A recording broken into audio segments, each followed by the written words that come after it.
Flavors and Knowledge is a bilingual podcast focusing on gastronomic education in relation to a healthy lifestyle through food first. Our philosophy carries a moral obligation of sharing sensible knowledge to generate social awareness. Podcasts are in English with an accent and Italian.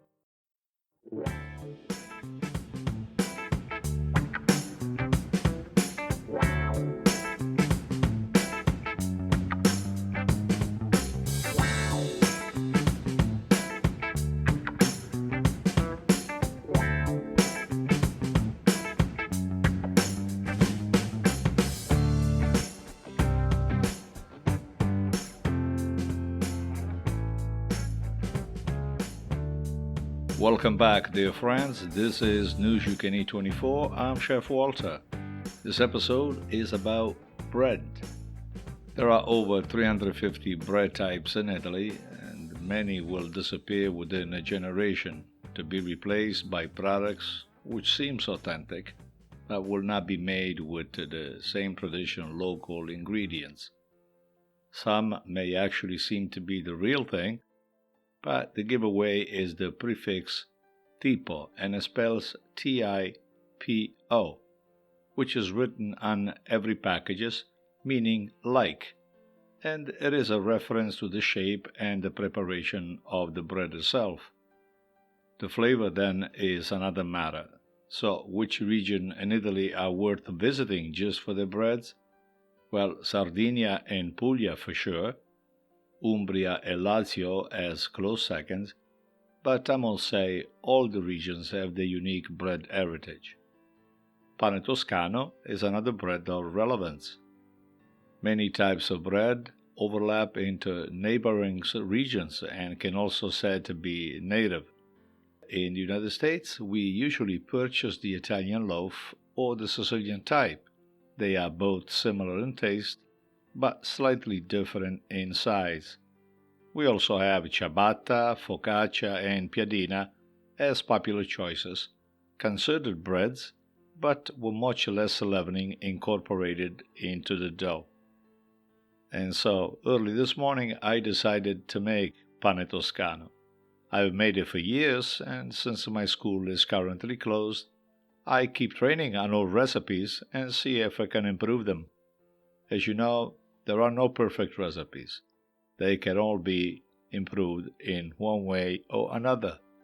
Pane Toscano has a lengthy preparation, about 1.5 to 2 hours, but if you have time and energy, it may be a good endeavor. Good bread does not respect the calendar, and eating well knows no boundaries. You can attempt to make Pane Toscano by downloading the recipe at chefwaltersfinefoods.com/blog.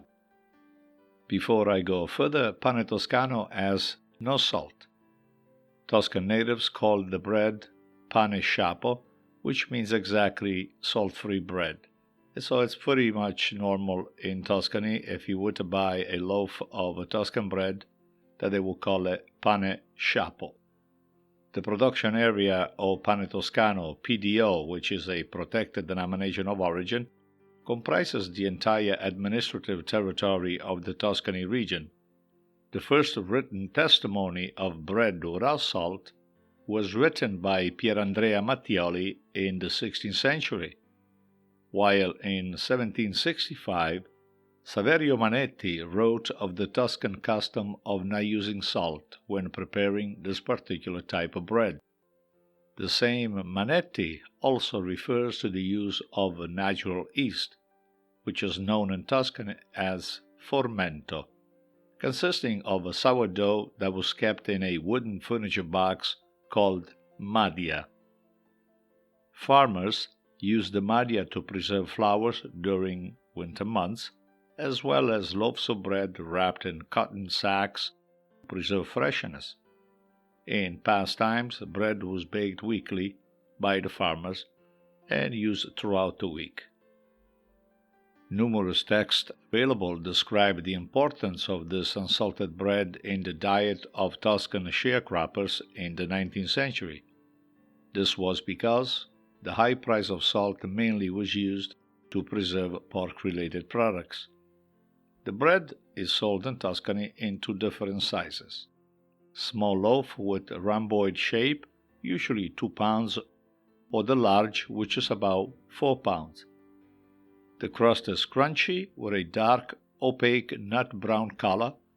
The inside color of the bread is white, leaning toward ivory white, and loaded with irregular air bubbles. It smells of freshly roasted hazelnut, unsalted in the taste and slightly acidic. I find it to pair very well with traditional Tuscan cold cuts, which are generally very salty, and Tuscan sheep milk cheese. Due to the abundance of crumb, it is perfect for soaking up the rich sauces and meat stews. The bread is used in a few typical Tuscan dishes that are made with stale bread, as the leavening sourdough stops the forming of mold for as long as 7 days. The most well-known of these dishes are, of course, papa al pomodoro, the classic ribollita. Then it's found in zuppa toscana and in the summer salad panzanella with red onion. Back in Italy, the product is marketed as Pane Toscano PDO. It is sold whole or pre-sliced in multi-layer packets or in cryovac for freshness. If you happen to be in Italy and buy the loaf, remember to seek the PDO logo on the package. It has a pretty long shelf life, and the unique characteristics of the crust and the crumb derive from the ancient salt-free bread-making method and the use of sourdough natural yeast. The flour used is the type 0, a soft wheat all grain obtained from several wheat varieties selected and grown in Tuscany for over 100 years. I made my loaf with a gas-ignited oven, and the result was excellent. If you have a brick oven, you will get even a better crust in color and texture. And so I'm suggesting for you to try it, and you may be in for a pleasant surprise with less salt as an addition. And that is News You Can Eat 24 for today.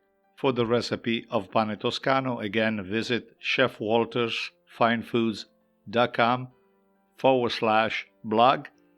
Subscribe to Flavors and Knowledge on your preferred platform, and follow us on our YouTube channel, which is videocast, on the Chef Walters Cooking School page.